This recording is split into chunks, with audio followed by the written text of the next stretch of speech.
I am Samantha Wilson, 34 years old, standing outside the Sapphire, my own luxury hotel. The marble entrance gleamed in the evening light as my mother Eleanor and sister Jessica blocked my path, smirking. For years, they never bothered to ask about my career, assuming I was barely making ends meet. Now they were here for Dad's birthday dinner at my five-star restaurant, certain I could not afford it. Little did they know, I owned not just the restaurant, but the entire building they were so impressed by. Before I continue my story, where are you watching from today? Hit that subscribe button and leave a comment below about a time someone underestimated you. Growing up in the Wilson household meant understanding your place in the hierarchy early on. Jessica was the golden child, the brilliant one with the perfect grades and dazzling personality. I was the practical one, the steady hand, the reliable, but ultimately unexceptional daughter. At least, that was the narrative my mother Eleanor constructed and enforced throughout our childhood. Our family home in Connecticut was comfortable but not lavish, supported by my father Howard's steady income as an investment banker. Dad worked long hours, leaving the household management and child rearing primarily to my mother. Eleanor had been a teacher before having children, and she poured all her frustrated ambitions into Jessica. Jessica got another perfect score on her math test. Mother would announce at dinner, beaming with pride, "Samantha, did you study for your science quiz tomorrow?" I would nod quietly, knowing that my solid B+ average was never going to elicit the same enthusiasm. Even when I brought home an occasional A, the response was usually, "That is nice, dear." Jessica got accepted into the advanced placement program today. Dad's birthday was always a big event in our family. Howard Wilson was not an expressive man, but his birthday dinner was the one time of year he allowed himself to be celebrated. We would go to a nice restaurant, dress up, and for once the attention would be on him rather than Jessica's achievements. When I was 12, I saved up my allowance for 3 months to buy Dad a leather-bound notebook for his birthday. He loved to jot down investment ideas, and his old notebook was falling apart. "How thoughtful," he said, genuinely pleased as he unwrapped it at the restaurant. "It is just a notebook." Jessica scoffed before presenting her gift, expensive fountain pen she had asked Mother to buy for her to give him. "This is a real businessman's pen, Dad." My mother nodded approvingly at Jessica. Such a sophisticated gift. Samantha always was the practical one. The words stung, practical, as if being thoughtful was somehow less valuable than being flashy. My interest in the hospitality industry started in high school. Our economics class took a field trip to a hotel management conference, and I was fascinated by the complexity of running a successful hotel. When I mentioned applying for a summer internship at the Marriott downtown, my mother laughed. "Darling, those jobs are for people without options. You should aim for something more substantial." Jessica, who was preparing for a summer program at Yale, despite only being a sophomore, added, "Hotels are for people who cannot do real business, Sam. Just glorified maids and concierges." I applied anyway and got the internship, but told my family I was working at a local bookstore instead. That summer, I learned the basics of hotel operations, working harder than I ever had in my life. The manager, an astute woman named Barbara, noticed my dedication. "You have a natural instinct for this business," she told me. "You notice the details that make guests feel special." It was the first genuine professional compliment I had ever received, and it lit a fire in me. In my senior year, I applied to Cornell's hotel administration program. When the acceptance letter came, I was ecstatic. Jessica had just been accepted to Harvard, and for once I thought my achievement might register with my parents. "Cornell," my mother said with a frown. "Is that really the best use of tuition money, Howard? Jessica is going to Harvard?" My father looked torn. "Cornell has a good reputation. If this is what Samantha wants." "It is a waste," Jessica interjected. "She will probably drop out anyway once she realizes how hard real college is." I went to Cornell, despite their disapproval, working part-time as a hotel maid to supplement the partial scholarship I had received. My family never visited me once during those 4 years. On holidays, the conversation always centered around Jessica's Harvard experience, her important connections, her brilliant future. During college, I met Tyler, a business major who initially seemed supportive of my ambitions. We dated for nearly 2 years before I realized he too saw my career choice as somehow lesser. When we get married, he said one night, as we discussed future plans, you can work at a nice hotel part-time if you want, something to keep you busy while I build my investment firm. I broke up with him the next day. I would not be someone's afterthought again. By graduation, I had worked my way up from maid to front desk supervisor at a local luxury hotel, all while maintaining a 3.9 GPA. My family attended my graduation ceremony, but only because it happened to fall the week before Jessica's Harvard graduation. "At least you finished," my mother said in what I suppose she thought was a compliment. "Though I still do not understand why you would want to work in service." Jessica, resplendent in designer clothes bought by our parents, added, "Good hotels are always looking for competent managers, I guess. Not everyone can aim for the top." Little did they know, I was not aiming to be a manager. I was aiming to be an owner. After graduation, I accepted a position as an assistant manager at the Westbrook, a mid-size luxury hotel in Boston. The pay was modest, but the learning opportunity was invaluable. I rented a tiny studio apartment and lived on a strict budget, saving every penny I could. 6 months into the job, I met Marilyn Thompson, a 57-year-old hotel magnate who owned a small chain of boutique hotels across New England. She was staying at the Westbrook while overseeing the renovation of her newest acquisition nearby. One evening, there was a problem with the temperature control in her suite. As the assistant manager on duty, I personally handled the situation, not only fixing the issue, but also arranging for a complimentary bottle of her preferred wine to be sent up as an apology for the inconvenience. The next morning, Marilyn asked to speak with me. "Most hotels would have sent maintenance and considered the matter closed," she said, studying me with sharp blue eyes. "You understand that hospitality is about anticipating needs, not just solving problems." She offered me a position at her company on the spot with a 20% salary increase. I accepted immediately. Working for Marilyn changed everything. Unlike my family, she saw potential in me and actively nurtured it. She moved me through different positions in her organization, ensuring I learned every aspect of the business from the ground up. "Never ask someone who works for you to do something you have not done yourself," she advised me. "And never forget that in this business, details are everything." After 3 years under Marilyn's mentorship, an opportunity arose that would change my life. A small, once prestigious boutique hotel in downtown Boston had fallen into disrepair and financial trouble.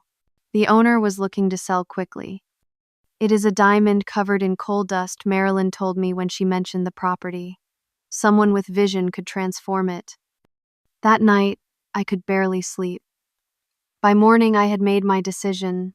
I withdrew my entire savings, took out a substantial loan using my condo as collateral, and with Marilyn's guidance, made an offer on the property. To my surprise and terror, the offer was accepted. At 28 years old, I was now the owner of a failing hotel with 30 rooms, a mediocre restaurant, and a staff who had grown complacent under previous management. The first year was the hardest of my life. I worked 18-hour days, 7 days a week. I fired the existing management team and personally interviewed every staff member, keeping only those who showed genuine passion for hospitality. I lived in one of the hotel rooms to save money and poured every dollar back into renovations. Marilyn introduced me to an up-and-coming interior designer named Allison Reed, who shared my vision for what the hotel could become. Together, we created the Sapphire, a hotel that combined classic luxury with modern sensibilities. "People do not just want a place to sleep," I explained to my new staff. They want an experience they cannot get anywhere else.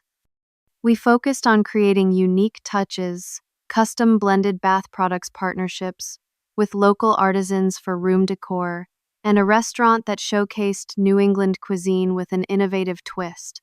I hired Gabriel Martinez, a talented chef who had worked in Michelin-starred restaurants but wanted creative freedom.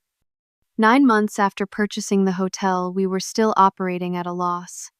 My loan payments were crushing, and I began to wonder if my family had been right about my capabilities after all. Then came the turning point. A famous actress stayed at the Sapphire while filming in Boston.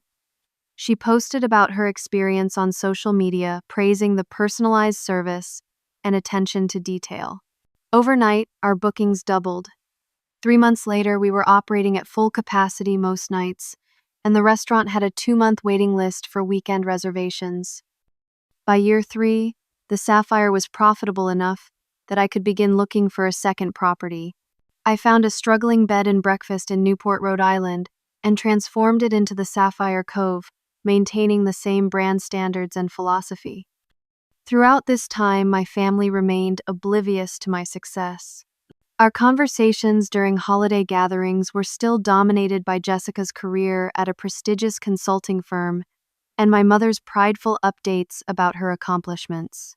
They never asked specific questions about my work, seemingly content with their assumption that I was just getting by in some middle management hotel position. "Are you still working at that hotel?" my mother would ask, vaguely, when forced to acknowledge my career.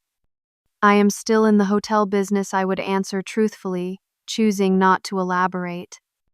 By the time I turned 34, I owned 4 properties under the Sapphire brand, employing over 300 people and generating annual revenue in the millions. I had been featured in Hospitality Magazine's 40 Under 40 list and had spoken at several industry conferences. But I always used my middle name Anne for media appearances and carefully avoided having my photo published. The only person outside of work who knew the full extent of my success was my best friend Heather Morgan, whom I had met at a business owners networking event. "I do not understand why you hide your success from your family," Heather said over lunch one day. "You should be proud of what you have built." "It is not about pride," I explained. "Once they know, everything changes. Right now they have written me off, which is oddly freeing. I do not have to deal with sudden interest or demands or them taking credit for my success." Heather shook her head. "Someday they will find out, and when they do, it will be on your terms or theirs. Choose wisely." I did not know then how soon I would be forced to make that choice. The call from my mother came on a Tuesday afternoon in early March. I was in a meeting with my management team discussing the renovation plans for our newest acquisition, a historic property in the Berkshires, when my assistant Julia interrupted with a message that my mother was on the line. "She says it is urgent," Julia explained, knowing I rarely took personal calls during business hours. I excused myself and took the call in my office, already anticipating some family drama.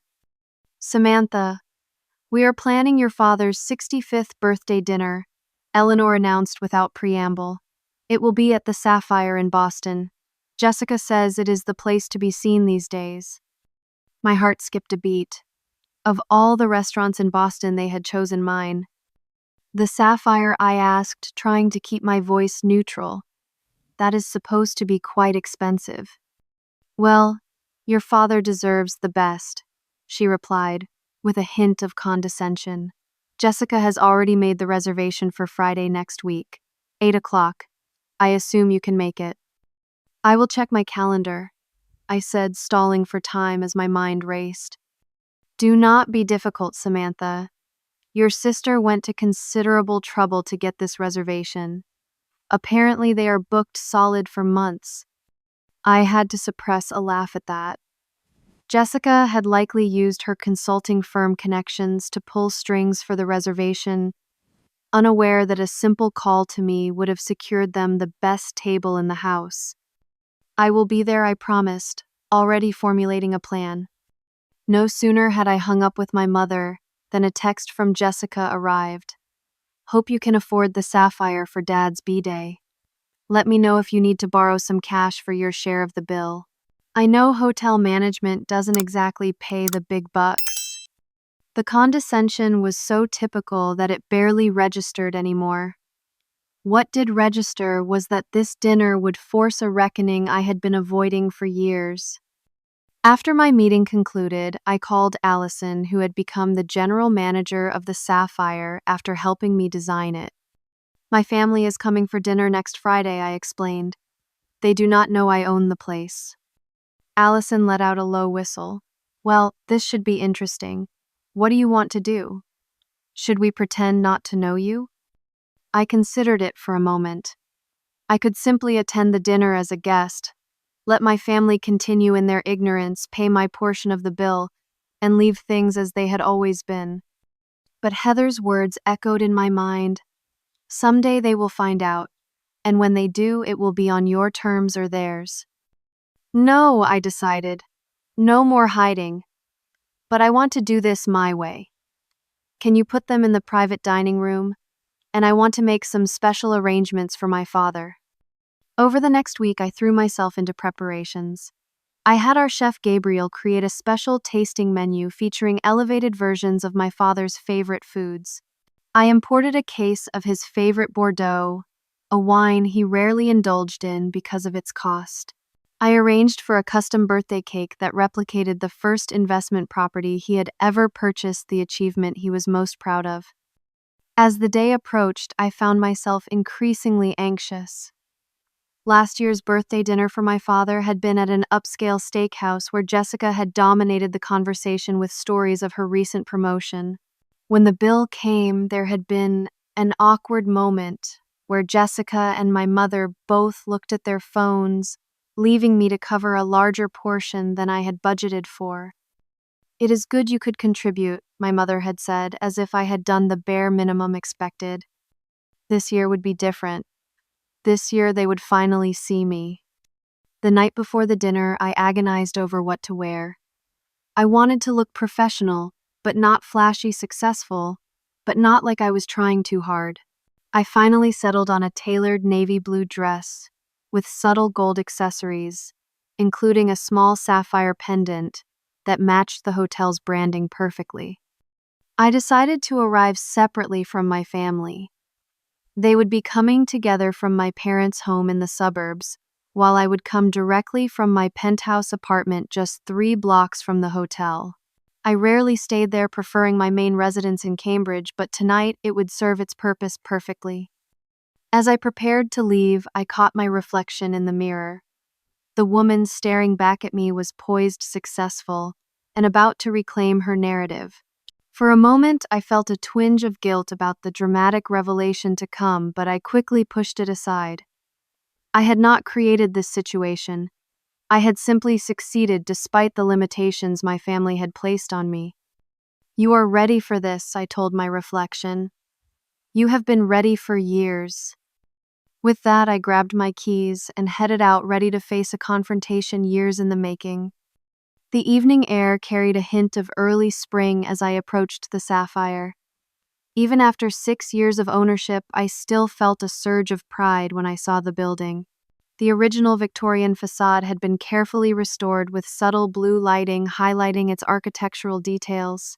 The gold lettering above the entrance caught the light, the name I had chosen gleaming against the night sky. I had timed my arrival perfectly. Through the large glass doors, I could see my family gathered in the lobby. My father, distinguished in a charcoal suit, stood examining the art on the walls, genuine appreciation on his face. My mother, wearing an obviously new designer dress, was surveying the other guests with a critical eye. And Jessica, in a red cocktail dress that probably cost more than some people's monthly salary, was speaking animatedly to the maitre d', likely dropping names to emphasize her importance. Taking a deep breath, I walked toward the entrance. The doorman Thomas saw me approaching and immediately straightened.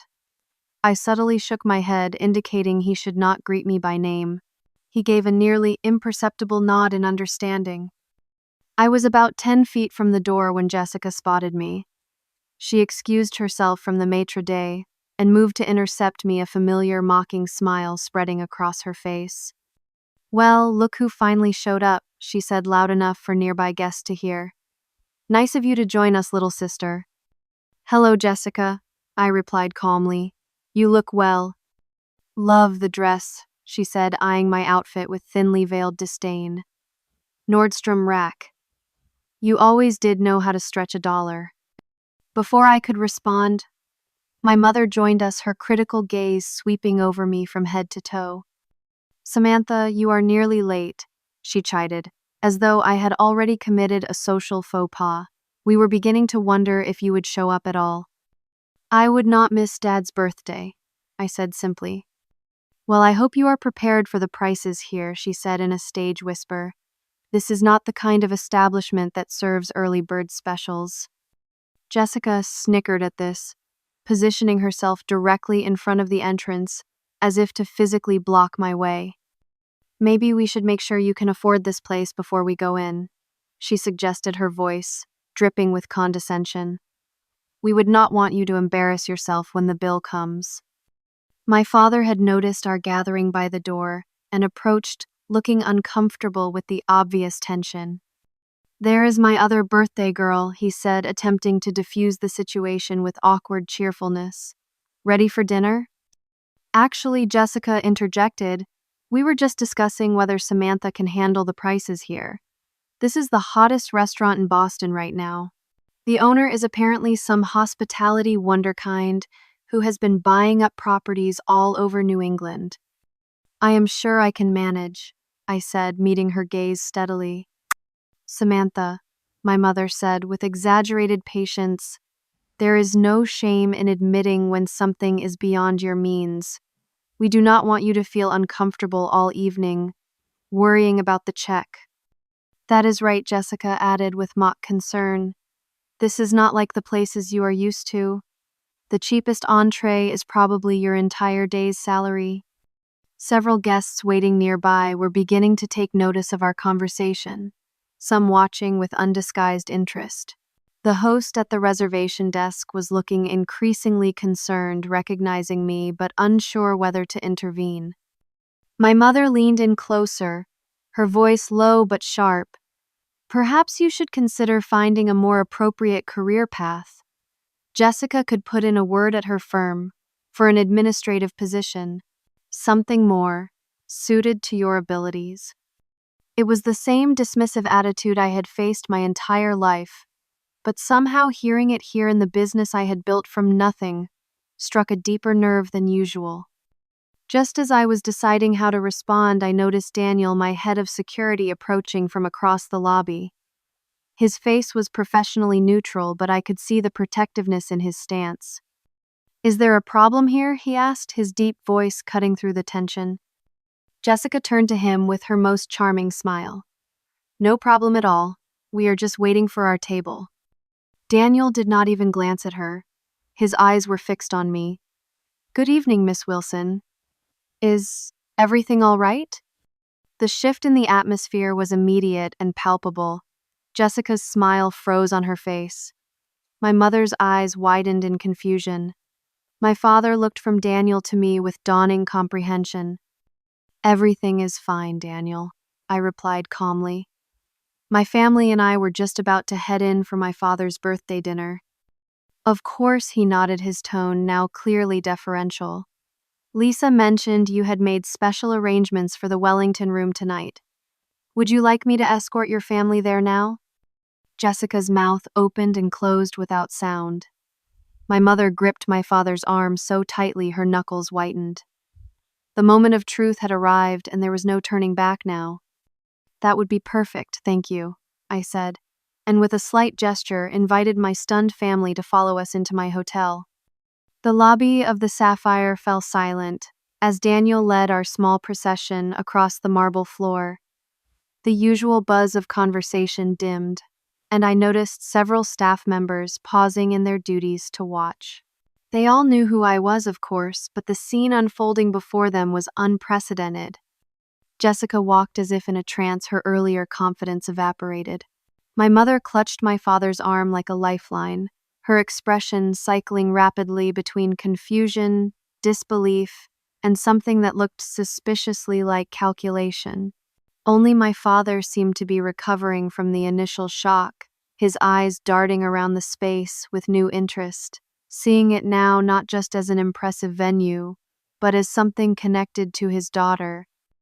"Right this way, Miss Wilson," Daniel said as we bypassed the main dining room where other guests were waiting to be seated. He led us toward the private elevator that accessed the exclusive Wellington room named after the street where I had grown up. As we waited for the elevator, the matron approached with a respectful nod. "Good evening, Miss Wilson. Everything has been prepared according to your specifications. Chef Gabriel wants to know if you would like him to come up and personally present the special menu to your family." "That would be lovely, Marcus. Thank you," I replied, aware of my family hanging on every word of this exchange.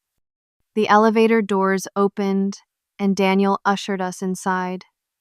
As soon as they closed, Jessica found her voice.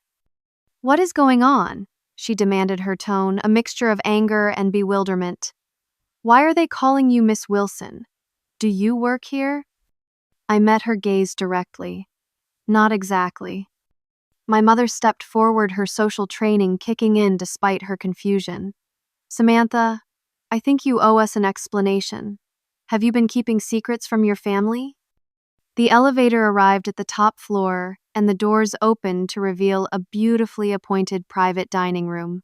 Floor-to-ceiling windows offered a stunning view of the Boston skyline and harbor. The table was impeccably set with our finest china and crystal fresh flowers, arranged in subtle blue and gold tones, and a bottle of champagne already waiting in an ice bucket. "Please make yourselves comfortable," I said, gesturing to the room. I had the chef prepare a special tasting menu for Dad's birthday. "Samantha," my father said quietly, his eyes searching mine, "this is your hotel, is not it?" The directness of his question, free from Jessica's anger or my mother's accusation, deserved an equally direct answer. "Yes," I said simply. "The Sapphire is mine. I own it along with 4 other properties in New England." Jessica let out a sound somewhere between a gasp and a laugh. "That is ridiculous. You cannot possibly own this place. It would take millions." $5.6 million for the initial purchase and renovation, I supplied calmly. The property is now valued at approximately $14 million. My mother sank into the nearest chair, her social mask slipping to reveal genuine shock. "But how? When?" "I bought this place 6 years ago when it was failing, and about to be condemned," I explained, moving to the window. I had been working in hotel management since college, saving everything I could, learning the business from the ground up. "Why did you never tell us?" my father asked. There was no accusation in his voice, only a dawning realization. Before I could answer, there was a knock at the door, and several staff members entered. The first was Allison, my general manager, followed by Gabriel, the executive chef, and Thomas, my sommelier.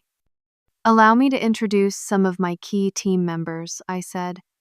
Allison Reed, general manager of the Sapphire Boston, Gabriel Martinez, our executive chef, and Thomas Chen, our sommelier. Each nodded respectfully to my family as I introduced them. "They have prepared something special for tonight," I continued. "Gabriel has created a tasting menu featuring elevated versions of Dad's favorite foods, and Thomas has selected wines to pair with each course, including the Bordeaux you love, Dad." My father's face registered surprise, and then genuine pleasure. "You remembered." "Of course I did," I replied softly. As the staff began to describe the evening's menu and wine pairings, I observed my family's reactions. My father was listening intently, asking thoughtful questions about the food preparation and wine selection. My mother was slowly regaining her composure, her expression shifting from shock to a calculated assessment of the situation. And Jessica was unusually quiet, her eyes moving around the room, as if reevaluating everything she thought she knew. When the staff departed to bring the first course, my mother finally spoke up. "Well," she said, smoothing her dress with practiced nonchalance, "I always knew you would find your way eventually. Your father and I have always supported your independence." The revisionist history was so brazen that I almost laughed out loud. Jessica had no such restraint. "Are you kidding me?" she snapped at our mother. "You have spent years telling everyone that Samantha was wasting her potential in some dead-end hotel job." "I most certainly did not," my mother protested, color rising in her cheeks. "I simply expressed concern about the hospitality industry's notoriously difficult working conditions." "You literally suggested she apply for an administrative assistant position at my firm 15 minutes ago." Jessica countered, then turned to me. "Not that I believe any of this. There's got to be some explanation. Are you dating the owner or something?" "I am the owner, Jessica," I said firmly. "I have been since I was 28. Before that, I worked my way up from hotel maid to management, learning every aspect of the business." "A maid?" my mother repeated, aghast. "You worked as a maid?" "I did. And a front desk clerk, and a concierge, and in reservations and food service. I wanted to understand every role in the hotel before I tried to run one." The first course arrived, then a delicate amuse-bouche that momentarily halted the conversation. As we began to eat, my father studied me with new eyes. "The Sapphire," he mused. "The business journals have mentioned this place. They call it one of the most successful boutique hotel launches in New England this decade." He paused, realization dawning. "The articles mentioned in S.A. Wilson as the founder." "Samantha Ann Wilson," I confirmed. "I read those same articles," Jessica interjected. "They never had pictures of the owner." "I prefer to maintain my privacy," I explained. "The success of my hotels should be about the guest experience, not about me." My mother, recovering quickly, adopted a new tactic. "Well, darling, you should have told us. We would have been so proud. Would not we, Howard?" My father did not immediately agree, instead asking, "Why did not you tell us, Samantha? Did you not think we would support you?" The question was sincere, and for the first time in my adult life, I felt my father was truly seeing me. The temptation to soften the truth was strong, but I owed him and myself honesty. "No," I said quietly. "I did not think you would support me. You never had before." The second course arrived, a perfectly seared scallop with truffle risotto, one of my father's favorite combinations. The presentation was immaculate, with edible flowers and a delicate sauce drizzled around the plate. Thomas returned to pour a crisp white wine that complemented the dish beautifully. "This is extraordinary," my father said, after his first bite, genuine appreciation in his voice. My mother, who had been unusually quiet, picked up her fork with deliberate grace. "Yes, quite good," she acknowledged before turning to me. "Samantha, while I understand you may have felt unsupported in the past, surely you can see how your secrecy could be interpreted as deception. Families should not keep secrets from each other." The irony of her statement was not lost on me. This was the woman who had kept my academic achievements secret from extended family members because they paled in comparison to Jessica's. "I did not start out intending to keep it secret," I explained, taking a sip of my wine. "At first, I was too busy trying to save this place from bankruptcy to think about anything else. Then when success came, I realized that no one in the family had ever asked about my career in any detail. You all just assumed I was struggling in some mid-level position." "That is not fair," Jessica interjected. "We asked how work was going all the time. You asked if I was still at that hotel job, which is not the same thing," I corrected. "Not once did anyone ask what my actual role was, what my goals were, or what I had accomplished." My father set down his fork, his expression thoughtful. "She is right," he said quietly. "We did not ask. I did not ask." My mother gave him an irritated glance before turning back to me. "Well, regardless of past oversights, you are clearly doing well for yourself now. We should discuss how to integrate your business into the family portfolio.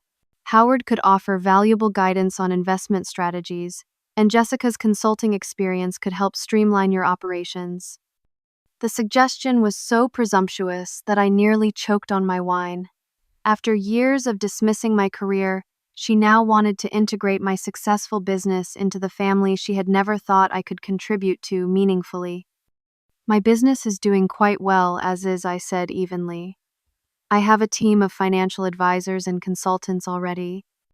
Jessica, who had been studying me with narrowed eyes, suddenly laughed. I get it now. This is all about proving us wrong, is not it? Poor little overlooked Samantha, showing everyone she can succeed too. Jessica, my father warned, but she continued. No, I want to hear her say it. This whole secret success thing, it was just to set up some dramatic reveal moment, was not it? To make us all feel bad for not believing in you. Well, congratulations. You fooled us all. Happy now? Her words were meant to diminish my accomplishments, to reduce years of hard work to a petty emotional reaction. In the past, I might have accepted. This framing might have doubted myself. But not anymore. This was never about you, Jessica, I said calmly, or about proving anyone wrong. This was about building something I believed in, something I was passionate about. The fact that you immediately interpret my success as some kind of attack on you says more about your insecurities than mine. My sister's face flushed red, but before she could respond, the third course arrived, a perfectly cooked beef tenderloin with roasted vegetables and a red wine reduction. Thomas returned to pour the Bordeaux my father loved, explaining its provenance and why it paired so well with the dish. As we ate, my father asked thoughtful questions about how I had developed the concept for the sapphire, how I had secured financing, and what challenges I had faced along the way. It was the most genuine interest he had ever shown in my career, and despite everything, I found myself responding with enthusiasm, sharing stories of the early days when I had worked 20-hour shifts and slept in an unfinished hotel room to save money. That sounds like quite a risk, he observed. I am impressed by your courage. It was terrifying, I admitted. But I believed in what I was building. My mother, who had been listening to this exchange with growing impatience, interrupted. Yes, very impressive beginner's luck. The hospitality industry can be quite forgiving for newcomers. But sustaining success, that is the real challenge. I am sure Samantha will be looking for guidance as she faces the inevitable complications of growth. Beginner's luck, I repeated, unable to keep the edge from my voice. Mother, I have been in this industry for 13 years. I worked my way up from the bottom. I have expanded from one failing property to a collection of 5 successful hotels with over 300 employees and annual revenue in the millions. This is not luck. This is the result of strategic planning, relentless work, and a vision that I executed despite having no support from my family. Now, Samantha, she began in the same patronizing tone she had used throughout my childhood, there is no need to be defensive. I am simply pointing out that early success can sometimes lead to overconfidence. Your father and I only want what is best for you. What is best for me? I echoed. You have never known what is best for me because you have never taken the time to understand who I am or what I want. You decided early on that Jessica was the successful one and I was the practical one, and you never bothered to look beyond those labels. The tension in the room was thick enough to cut with a knife. Jessica sat back in her chair, arms crossed defensively, while my mother's face had gone rigid with displeasure. Only my father seemed to be genuinely reflecting on my words. The fourth course arrived, a palate cleanser of citrus sorbet, providing a brief respite from the confrontation.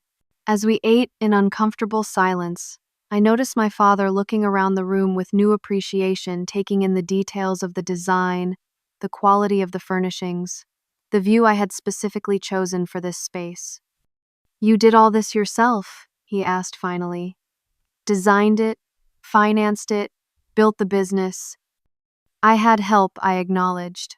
A mentor who believed in me, a talented team I carefully selected. But yes, this is my vision, my company. He nodded slowly, something like pride finally showing in his eyes. It is remarkable, Samantha. Truly remarkable. Oh, please. Jessica interjected, unable to contain herself. Are we really going to sit here and act like Samantha is some kind of business genius? She got lucky with a trend. Boutique hotels are hot right now. That does not make her a visionary. Jessica, my father said sharply, surprising all of us with his tone. That is enough. What she demanded. I am just being honest. She hides her career from us for years, then ambushes us with this big reveal clearly designed to make us look bad, and we are supposed to just applaud.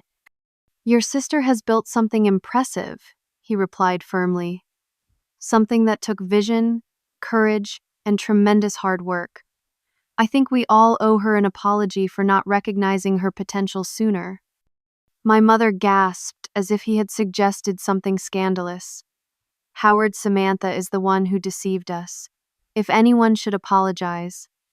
Eleanor, my father interrupted, his voice uncharacteristically stern. Our daughter owns the restaurant we chose for my birthday dinner. She employs hundreds of people. She has created a successful business from nothing. And none of us knew because none of us bothered to really ask about her life. That is on us, not her. Tears sprang to my mother's eyes, but they were tears of frustration rather than remorse. I cannot believe you are taking her side in this. After everything we have done for the girls, the sacrifices we made. What sacrifices exactly? I asked quietly. You paid for Jessica's education in full. You funded her unpaid internships, her study abroad programs, her first apartment in New York. I worked my way through college as a hotel maid. I took out student loans. I lived in a studio apartment with broken heating to save money for my business. What sacrifices did you make for me? My mother's face crumpled, and for a moment I thought I had finally broken through. But then she stood up abruptly.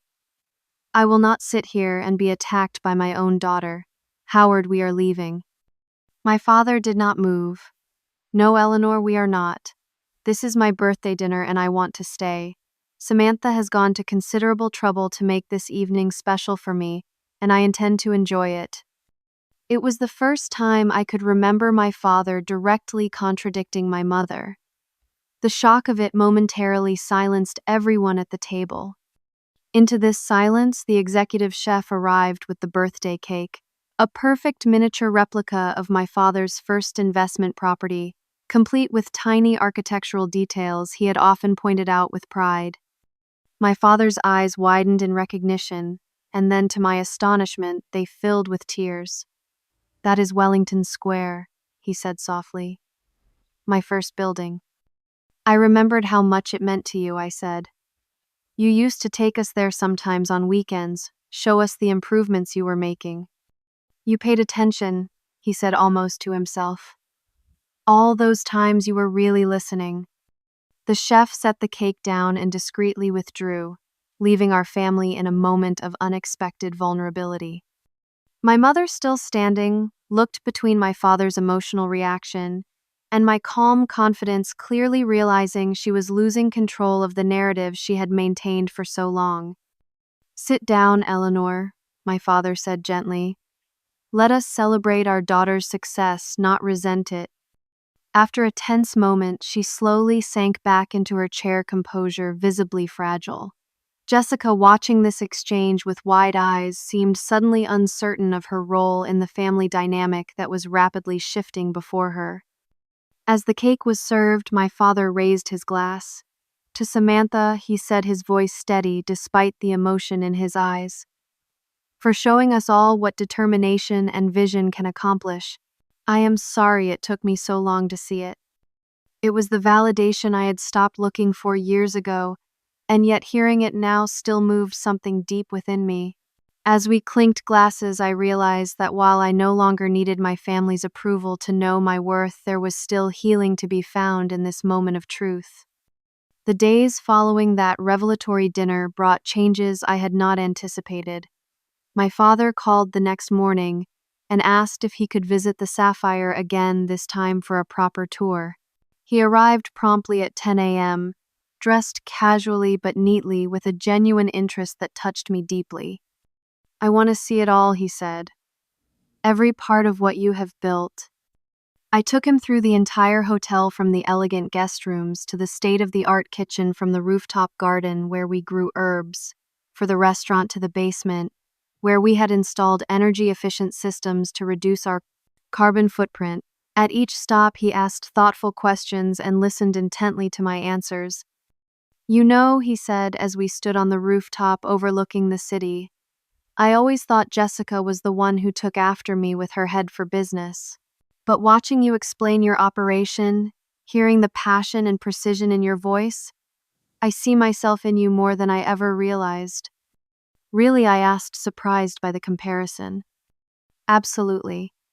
You are methodical, detail-oriented, and you understand that true luxury is about anticipating needs, not just fulfilling them. Those were the principles I built my real estate business on." He paused, looking out over the city skyline. "I should have seen it sooner. I should have supported you." "Why did not you?" I asked, the question I had held back for years, finally finding voice. He sighed heavily. "Partly because your mother was so focused on Jessica that it became easier to follow her lead.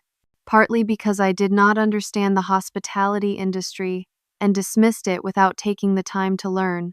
But mostly, I think, because I was so consumed with my own work that I failed to really see either of my daughters clearly." He turned to face me directly. "That was my failure, Samantha, not yours." The acknowledgement was healing in a way I had not expected. We spent the rest of the day talking about business strategies, investment opportunities, and the future of the Sapphire brand. For the first time, we were speaking as equals two business owners, sharing expertise and insights. My mother's response was predictably different. Within days of the dinner, she had rewritten history in her mind, convincing herself that she had always seen my potential and had merely been pushing me to excel through what she called tough love. "I always told your father you had a head for business," she insisted, when she called a week after the dinner. "A mother knows these things about her children." Rather than challenge her revised narrative, I simply acknowledged her call and kept the conversation brief. I had spent too many years seeking validation from someone unwilling to give it to recognize when that pattern was beginning again. Jessica's reaction was more complex. After 2 weeks of silence, she showed up at my office unannounced, still visibly uncomfortable with our new dynamic. "Nice place," she said, glancing around at the tasteful decor and harbor view. "Very you. Understated but expensive." "Thank you," I replied, waiting for her to reveal the purpose of her visit. She fidgeted with her designer watch, clearly struggling with whatever she had come to say. Finally, she blurted out, "How did you do it, really?" "Because I always thought I was the one with the business acumen in the family." The question was surprisingly vulnerable, coming from Jessica, who had rarely admitted uncertainty about anything. "I found something I was passionate about and learned everything I could about it," I answered honestly.